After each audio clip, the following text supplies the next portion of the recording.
Hello friends, welcome back to my YouTube channel English forum. आज के इस video में जैसा बहुत सारे स्टूडेंट्स ने कमेंट किया था कि सर आप इंग्लिश ग्रामर से रिलेटेड कुछ करवाइए। सो फ्रेंड्स, मैं 150 क्वेश्चन की एक सीरीज स्टार्ट करने वाला हूं और ट्रस्ट मी, वो जो भी 150 क्वेश्चंस होंगे बहुत ही इंपॉर्टेंट होंगे और पूरी आपकी इंग्लिश ग्रामर उन्हीं 150 क्वेश्चन के आसपास उन्हीं कॉन्सेप्ट से रिलेटेड पूछी जाएगी। सो फ्रेंड्स, ये वीडियो बहुत इंपॉर्टेंट है। जो भी अपकमिंग इस सीरीज से रिलेटेड जो भी वीडियो आने वाले हैं वो बहुत ही इंपॉर्टेंट है। अगर आप कोई भी एग्जाम को क्रैक करना चाहते हैं, एयरफोर्स, नेवी, सबके लिए बहुत ही ज़्यादा यूजफुल है। सो फ्रेंड्स, हम लोग थोड़ा सा ट्रेडिशनल जो लर्निंग है उसको चेंज करके, जैसे पहले कॉन्सेप्ट करने के बाद क्वेश्चन करना है, इस बार हम लोग पहले क्वेश्चन के थ्रू कॉन्सेप्ट को क्लियर करेंगे। तो आज जो भी क्वेश्चन है वो आर्टिकल से रिलेटेड है। इससे आपके आर्टिकल के वो जो सबसे ज्यादा कॉन्सेप्ट आप कंफ्यूजन में होते हैं वो सारे कॉन्सेप्ट क्लियर हो जाएंगे। चलिए आज का सेशन स्टार्ट करते हैं। जैसे पहला क्वेश्चन दे रखा है, it is only after the war is over that people realise how bad it was. तो यहाँ पे पहले आपको भी करना है, आपको ये देखना है कि अभी आपकी करंट जो नॉलेज है उससे आप कितने क्वेश्चन सॉल्व कर पा रहे हैं। आप जो भी स्कोर कर रहे हैं उसे कमेंट बॉक्स में शेयर जरूर करिएगा। तो यहाँ पे सबसे पहले एक रूल होता है आर्टिकल का, एक कॉन्सेप्ट है कि ए और एन का यूज हम सिंगुलर काउंटेबल नाउन के लिए करते हैं और द का यूज हम काउंटेबल और अनकाउंटेबल दोनों के लिए करते हैं। बट द सिचुएशन क्या है कि एक कंडीशन है कि द का यूज आप सभी के साथ कर सकते हैं, लेकिन कंडीशन ये है कि उसका आप डेफिनेट सेंस में यूज करें, यानी उसके बारे में वो इंफॉर्मेशन आपको ऑलरेडी रहेगी। फॉर एग्जाम्पल, आपने बोला कि there is a boy in the field, मैदान में एक लड़का है, but you have no any information about that person. तो यहाँ पे आप क्या करेंगे, ए या एन में से कोई एक आएगा। उसके बाद आपने बोला कि this is the man who helped me, ये वही आदमी है जिसने मेरी मदद की थी, तो इसका मतलब वो मैन डेफिनेट हो गया है। सो फ्रेंड्स, यहाँ पे देखते हैं, जैसे क्वेश्चन दिया गया it is only after the war. यहाँ पे वॉर के बारे में कुछ भी नहीं पता है कि हम किस वॉर की बात कर रहे हैं। हम एक जनरल वे में वॉर की बात कर रहे हैं। जब हमारा वॉर डेफिनेट नहीं है तो इसके पहले हम डेफिनेट आर्टिकल द का यूज नहीं करेंगे। तो यहाँ पे क्या होना चाहिए, ए का यूज होना चाहिए। आई थिंक ये चीज आपको क्लियर हो गई होगी कि यहाँ पे वॉर हमारा डेफिनेट नहीं है, जिसकी वजह से हम डेफिनेट आर्टिकल द का यूज नहीं करेंगे। नेक्स्ट क्वेश्चन इसी के कॉन्सेप्ट पे एक क्वेश्चन और कर लेते हैं। In science the credit goes to a man who convinces the world, not to the man to whom the idea occurs first. So friends, यहाँ पे कह रहा है कि क्रेडिट जो है साइंस में उस आदमी को जाता है जो कन्विंस करता है। कोई भी कॉन्सेप्ट है, कोई भी थ्योरी है, जो उसको कन्विंस करता है उसमें, यानी एक डेफिनेट इंसान है, एक डेफिनेट पर्सनैलिटी है जो उस चीज को कन्विंस करेगी। तो यहाँ पे हम ए का यूज नहीं करेंगे क्योंकि हम एक डेफिनेट मैन की बात कर रहे हैं। इसका मतलब यहाँ पे क्या होना चाहिए, द। आगे देखते हैं, नॉट टू द मैन। ये भी यहाँ पे भी डेफिनेट का सेंस आ रहा है कि जिसके दिमाग में वो आइडिया पहले आता है। इसका मतलब ये चीज कंफर्म हो गई कि जब हम डेफिनेट पर्सनैलिटी की बात करेंगे, डेफिनेट थिंग्स की बात करेंगे, डेफिनेट पर्सन की बात करेंगे, तो वहां पे हमें द का यूज करना है। और अगर आपको उसके बारे में कोई भी सर्टेन इंफॉर्मेशन नहीं है तो according to pronunciation of the word हमें ए या एन का यूज करना है। तो आज का जो पहला कॉन्सेप्ट है, हमने ये सीखा कि अगर वो सिंगुलर काउंटेबल है और डेफिनेट नहीं है तो वहां पे हम ए या एन का यूज करेंगे, और अगर वो डेफिनेट है, फिर वो चाहे काउंटेबल हो अनकाउंटेबल हो, हमें उसके साथ द का यूज करना है। नेक्स्ट क्वेश्चन आपको सॉल्व करना है। क्वेश्चन दिया गया है, he had no illusion of being either a distinguished writer और अ एडिटर। तो यहाँ पे क्या करना है, सबसे पहले आप में कॉन्सेप्ट को डिस्कस कर लेते हैं कि जैसे यहाँ पे एक मिसकंसेप्शन होता है कि जिस वर्ड की starting A E I O you से होती है वहां पे हम एन का यूज करते हैं, बाकी रिमेनिंग कॉन्सेप्ट में हमको ए का यूज करना है। So friends, for your kind information मैं आपको बताना चाहूंगा कि यहाँ पे हम स्पेलिंग को बेस नहीं मानते हैं, उस चीज का प्रोनाउंसिएशन हम चेक करते हैं। अगर वो क्या है, हिंदी के वॉवेल की तरह होता है, यानी आ से आहा के बीच में आता है, तो वहां पे हम एन का यूज करेंगे। और अगर वो कॉन्सोनेंट साउंड देता है तो का से ज्ञा के बीच में आता है तो वहां पे हम ए का यूज करेंगे। इस चीज को कुछ वर्ड्स के थ्रू क्लियर करने वाले हैं। जैसे आप लोग देख रहे होंगे यहाँ पे एडिटर लिखा है, इसको अगर लिखेंगे तो ए से स्टार्ट हो रहा है और ए आ से आहा आहा के बीच में आ रहा है, इसका मतलब हमें यहाँ पे एन का यूज करना है। नेक्स्ट वर्ड दे रखा है एम ए में भी ए आ रहा है, इसकी वजह से एन का यूज किया जाएगा। नेक्स्ट वर्ड बहुत ही इंपॉर्टेंट है, इसकी स्पेलिंग अगर हम लेते हैं तो एच से स्टार्ट होती है, बट इसका अगर हम प्रोनाउंसिएशन करते हैं तो आ से आता है, जिसकी वजह से इसके साथ अगर ए का यूज किया जाएगा तो वो ग्रामेटिकली इनकरेक्ट होगा। सो फ्रेंड्स, ये चीज हमें बहुत फोकस करनी है कि हमें उसका प्रोनाउंसिएशन चेक करना है। किसी भी वर्ड का प्रोनाउंसिएशन चेक करना है, आपको हिंदी में उसका प्रोनाउंसिएशन लिख लेना है। अगर वो हिंदी के कॉन्सोनेंट पे है तो ए का यूज होगा, और अगर वॉवेल्स पे है तो एन का यूज होगा। नेक्स्ट वर्ड की बात करते हैं यूनिवर्सिटी। स्पेलिंग होती है स्टार्ट उसकी यू से, लेकिन प्रोनाउंसिएशन उसका या का होता है, जो एक हिंदी का कॉन्सोनेंट है, जिसकी वजह से हम इसके साथ ए का यूज करेंगे। ये कॉन्सेप्ट क्लियर होने के बाद अब इस क्वेश्चन को सॉल्व करते हैं। क्वेश्चन यहाँ पे दिया गया है बीइंग आइदर आ डिस्टिंग्विश्ड। अगर इसको डी यानी डा आता है तो आ बिल्कुल सही दे रखा है। यहाँ पे अगर हम एडिटर की बात करेंगे तो यहाँ पे ए आएगा, जिसकी वजह से यहाँ पे फ्रेंड्स क्या होना चाहिए, एन का यूज होना चाहिए। तो जो हमारे आर्टिकल का दूसरा कॉन्सेप्ट है, पहला तो ए और एन का यूज कहाँ पे करते हैं, दूसरा कब हमें ए का यूज करना है, कब हमें एन का यूज करना है। आई थिंक वो चीज आपको अब तक क्लियर हो चुकी होगी। नेक्स्ट क्वेश्चन दिया गया है Ram's habit of delaying his work put his colleagues to lot of trouble या फिर नो एरर। सो फ्रेंड्स, यहाँ पे आपको पहले हम कॉन्सेप्ट देख लेते हैं कि यहाँ पे आपको फॉर्मेट यूज करना है, या तो आप आ लॉट ऑफ बोलेंगे या फिर लॉट्स ऑफ बोलेंगे। एग्जाम्स में जब क्वेश्चन आता है एरर डिटेक्शन में तो वहां पे वो आ लॉट्स ऑफ देते हैं, जो गलत होता है। सो फ्रेंड्स, अगर हम इसको सही करना है तो या तो हम इसको क्या कर दें, यहाँ पे आ लगा सकते हैं, तब ये सही हो जाएगा, या फिर इस लॉट को लॉट्स में चेंज करेंगे। दैट मीन्स द आंसर यहाँ पे आपका सही होगा। बाकी ये इससे रिलेटेड कुछ इडियम्स हैं जहाँ पे हम ए या एन का यूज जरूर करते हैं। अगर वो नहीं किया गया है तो वो आपका एक एरर डिटेक्शन बनेगा, एक एरर बन जाएगी। तो वहाँ पे कुछ इंपॉर्टेंट यहाँ पे इडियम्स दे रखे हैं, जैसा आप देख रहे होंगे ईट आ हम्बल पाई।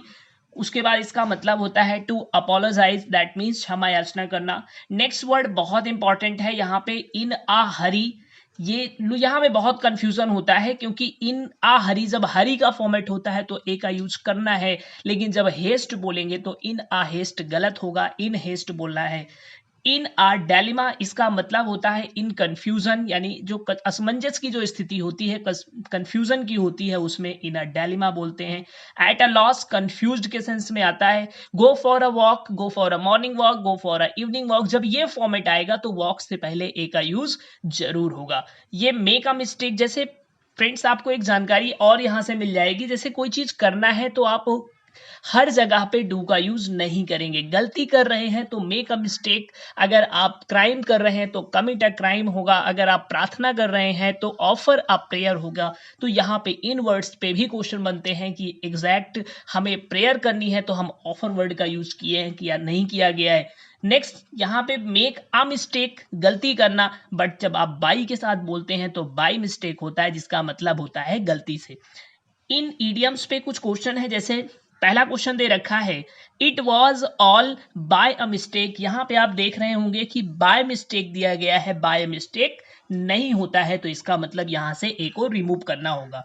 नेक्स्ट क्वेश्चन दिया गया है डोंट मेक अ मिस्टेक, बिल्कुल सही दिया गया है। सो फ्रेंड्स, जो हमारा मोस्ट इंपॉर्टेंट कॉन्सेप्ट थर्ड है, उससे हम लोगों ने ये सीखा कि जहां पे ईडियम्स हैं या जो फॉर्मेट पे आप आर्टिकल का यूज करते हैं, अगर उन पे एरर बनती है तो वो हमें आर्टिकल का यूज जरूर करना है, अदरवाइज वो वहां पे एक एरर बन जाएगी। फ्रेंड्स, एक नेक्स्ट कॉन्सेप्ट है जो हमेशा लोग कंफ्यूजन में रहते हैं। जैसे यहाँ पे एक बहुत ही शॉर्ट वे में आपको बताने जा रहा हूँ कि कभी भी आपको हैव, टेक और मेक से कोई भी फॉर्मेट बने, जैसे आराम करना तो आप बोलते हो have rest, take a meal, make a mistake. So friends, यहाँ पे आपको ये देखना है कि हैव, टेक और मेक के बाद यदि नाउन अनकाउंटेबल होगा, जितने भी मैंने अभी एग्जांपल बोले, जैसे आपका रेस्ट हो गया, फूड हो गया, लंच हो गया, डिनर हो गया या वॉक हो गया, इनको आप काउंट नहीं कर सकते। That means that all the nouns belongs to uncountable noun if the situation is that the have, take, make and after that uncountable noun, तो आपको बीच में क्या यूज करना है, ए या एन का यूज जरूर करना है। ऑलरेडी आप लोगों को पता होगा कि ए एंड एन का यूज हम कहां पे करते हैं, वो चीजें क्लियर हो गई। सो फ्रेंड्स, आइए इस पे क्वेश्चन करते हैं। क्वेश्चन दिया गया है he boast of having good knowledge of mathematics but everybody knows how for he is good of mathematics. वो हमेशा क्या करता है, इस चीज को बहुत बोस्टिंग करता है, अपनी सेखी बघारता है कि उसे मैथमेटिक्स की बहुत अच्छी नॉलेज है। सो फ्रेंड्स यहाँ पे देख रहे होंगे कि इसकी कोई भी फॉर्म आ सकती है, तो जो हैविंग है वो हैव की फॉर्म है, और यहाँ पे नॉलेज क्या है, अनकाउंटेबल नाउन है। सिचुएशन सेम हो रही है, एडजेक्टिव आई या नाई कोई से फर्क नहीं पड़ने वाला है, तो आपको क्या करना है, इन फॉर्मेट के बीच में अब यहाँ पे क्या आएगा, ए का यूज करना होगा। बहुत ही इंपॉर्टेंट क्वेश्चन है, तो हैविंग अ गुड नॉलेज या हैव अ साउंड नॉलेज का यूज करते हैं। तो ये चीज आपको हमेशा याद रखनी है कि हैव, टेक और मेक के बाद यदि अनकाउंटेबल नाउन होगा तो बीच में हमें एआईएन का use according to pronunciation of the noun. If अगर वहां पे एडजेक्टिव दे रखा है तो एडजेक्टिव के प्रोनाउंसिएशन के हिसाब से हमें इसका यूज जरूर करना है। नेक्स्ट क्वेश्चन देखते हैं। क्वेश्चन दिया गया है, of the two answers this is definitely better. बहुत ही इंपॉर्टेंट क्वेश्चन है, इसका यूज इंप्रूवमेंट फॉर्म में या fill in the blanks format में भी क्वेश्चन पूछा गया है। सबसे पहले मैं आपको थोड़ा सा इंट्रोड्यूस कराना चाहूंगा डिग्री का। इसका जो कॉन्सेप्ट है कि आर्टिकल का, कि हम डिग्री में कैसे, तो फर्स्ट ऑफ ऑल जो डिग्री होती है वो एडजेक्टिव की होती है। डिग्री बेसिकली 3 टाइप्स की होती है, positive degree, comparative degree and superlative degree. Positive degree क्या होती है, when no comparison is made, that is positive degree. For example good, bad, tall, smart, बहुत सारे इसके एग्जांपल हो सकते हैं। कंपैरेटिव डिग्री की बात करते हैं तो comparative degree is the higher degree of the comparison. It is used basically for two objects, may be things, may be person, वहां पे हम कंपैरेटिव डिग्री का यूज करेंगे। सबसे जो इंपॉर्टेंट चीज है, in general sense comparative degree के साथ हम किसी भी आर्टिकल का यूज नहीं करते हैं, ये सबसे इंपॉर्टेंट पॉइंट है। Superlative degree, the highest degree of comparison is known as superlative degree. It is basically used always more than two. इसका यूज हम 2 से अधिक पर्सन हो सकते हैं, थिंग्स हो सकती हैं, वहां पे हम यूज करते हैं, और सुपरलेटिव डिग्री के साथ द आर्टिकल का यूज किया जाता है। अब कॉन्सेप्ट देखते हैं। जैसे यहाँ पे जनरल सेंस में हमें कॉम्पिटिटिव डिग्री के साथ किसी भी आर्टिकल का यूज नहीं करना, बट फ्रेंड्स 2 कंडीशन ऐसी हैं जब सेंटेंस में ऑफ द टू फ्रेज का यूज किया गया हो, या फिर दूसरी कंडीशन ये है कि जब 2 सेंटेंस सेम पैरेलल फॉर्मेट में बने हों। उसके लिए फॉर्मेट होगा द कॉम्पिटिटिव डिग्री, फिर एक सब्जेक्ट वर्ब ऑब्जेक्ट के साथ सेंटेंस होगा, फिर दूसरा सेम इसी फॉर्मेट का सेंटेंस बनेगा। जब एग्जाम में क्वेश्चन आता है तो वो 2 तरह से या 3 तरह से एरर बनाता है, किसी एक के पहले आर्टिकल को मिस करता है, या फिर एक को कॉम्पिटिटिव डिग्री में, दूसरे को पॉजिटिव या सुपरलेटिव में रख करके एरर देता है। तो इस पे क्वेश्चन को देखते हैं। The higher you go the cooler you feel, same format, the comparative degree, subject verb, फिर the plus comparative degree, subject और verb. The more he gets the more he wants, same format पे। So friends इस concept पे जो अभी हम लोगों ने क्वेश्चन देखा था, of the two answer this is definitely better, यहाँ पे ऑफ द टू वर्ड दे रखा है जिसकी वजह से बेटर यानी कॉम्परेटिव डिग्री से पहले हमें दा का यूज जरूर करना होगा। तो राइट आंसर क्या होगा, बेटर से पहले हमें दा का यूज करना है। नेक्स्ट क्वेश्चन दिया गया है, he is the best artist of the time but unfortunately least recognised. So friends यहाँ पे अभी आप लोगों ने देखा कि सुपरलेटिव डिग्री के पहले हमें दा का यूज करना है। बेस्ट एक सुपरलेटिव डिग्री है और उसके पहले दा का यूज किया गया है।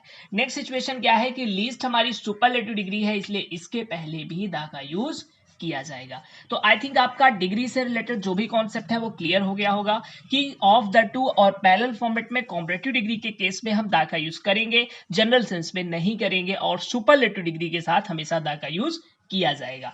आज का जो लास्ट क्वेश्चन है he is unfortunate enough to lose few friends he made during stay at Patna. Friend यहाँ पे अगर हम थोड़ा सा पीछे की वीडियोस में जाते हैं तो मैंने इनफ का यूज बताया था और आपको बताया था कि इनफ के बाद 2+V1 का यूज किया जाता है और वो किया गया है, बिल्कुल सही दे रखा है। अब यहाँ पे फ्यू, आ फ्यू, दा फ्यू, लिटिल, आ लिटिल, दा लिटिल का एक कॉन्सेप्ट है, उसको डिस्कस कर लेते हैं। फर्स्ट ऑफ ऑल हमें ये जानकारी होनी चाहिए कि लिटिल वाले सभी टर्म्स अनकाउंटेबल नाउन के लिए आते हैं और फ्यू वाले सभी टर्म्स काउंटेबल नाउन के लिए आते हैं। फ्रेंड्स यहाँ पे लिटिल का मतलब और फ्यू का सेम होता है, ना के बराबर। आ लिटिल या आ फ्यू थोड़ा के सेंस में यूज करते हैं, दा लिटिल और दा फ्यू सबसे इसकी जो इजी रिकॉग्निशन है वो ये है कि यहाँ पे कहीं ना कहीं डेफिनेट सेंस जरूर आता है। मैं ऑलरेडी आपको बता चुका हूं कि दा जहां पे भी आएगा वहां पे डेफिनेट सेंस का ही यूज होगा। सो फ्रेंड्स यहाँ पे अब देखते हैं, क्वेश्चन दिया गया है he is unfortunate enough to lose few friends he made during stay at Patna, उसकी लाइफ में बहुत सारे फ्रेंड्स हो सकते हैं, बचपन के फ्रेंड्स हो सकते हैं, स्कूल फ्रेंड्स हो सकते हैं, बट हम लोग क्या कर रहे हैं, जब वो पटना में था उस समय के दोस्तों की बात कर रहे हैं। दैट मीन्स वो फ्रेंड हमारे क्या हो गए, डेफिनेट हो गए। अगर फ्रेंड डेफिनेट हो गए तो यहाँ पे डेफिनेट आर्टिकल द का यूज किया जाएगा। इस पर कुछ क्वेश्चन है वो और देख लेते हैं, तो आई थिंक कॉन्सेप्ट आपका और क्लियर हो जाएगा। लिटिल और फ्यू से रिलेटेड कुछ क्वेश्चन है, उनको डिस्कस कर लेते हैं। क्वेश्चन दिया गया है, the little knowledge of the music that he possessed proved to be a boon for him when he was utterly helpless. So friends, यहाँ पे क्या कर रहा है, नॉलेज ऑफ द म्यूजिक, उसकी लाइफ में नॉलेज बहुत चीजों का हो सकता है, बट यहाँ पे हम क्या कर रहे हैं, म्यूजिक के नॉलेज की बात कर रहे हैं। That means the knowledge is definite. अगर नॉलेज आपका डेफिनेट है तो लिटिल के पहले हम दा का यूज करेंगे। लिटिल और फ्यू से रिलेटेड में क्वेश्चन की आपको एक ट्रिक बताता हूं। सबसे पहले आपको ये चेक करना है कि जो नाउन दे रखा है वो काउंटेबल है कि नहीं। अगर वो अनकाउंटेबल है तो लिटिल का पार्ट आएगा कोई, अगर वो काउंटेबल है तो फ्यू का आएगा। उसके बाद आपको देख लेना है कि अगर वो डेफिनेट सेंस में है तो दा आएगा, अगर नहीं है तो फिर उसके लिए, अगर पॉजिटिव सेंस में आ रहा है तो आ लिटिल या फिर आ फ्यू, और नेगेटिव सेंस में आ रहा है तो फिर लिटिल या फ्यू का यूज करेंगे। आज के सेशन का जो लास्ट क्वेश्चन है देखते हैं। He should mix his authority with a little of courtesy and common sense.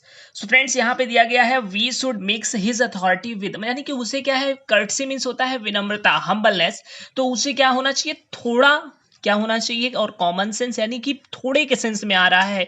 और इस कर्टसी को क्या है, अनकाउंटेबल नाउन है, इसको हम काउंट कर नहीं सकते। दैट मीन्स यहाँ पे लिटिल के पहले ए का यूज होना चाहिए और दिया गया है।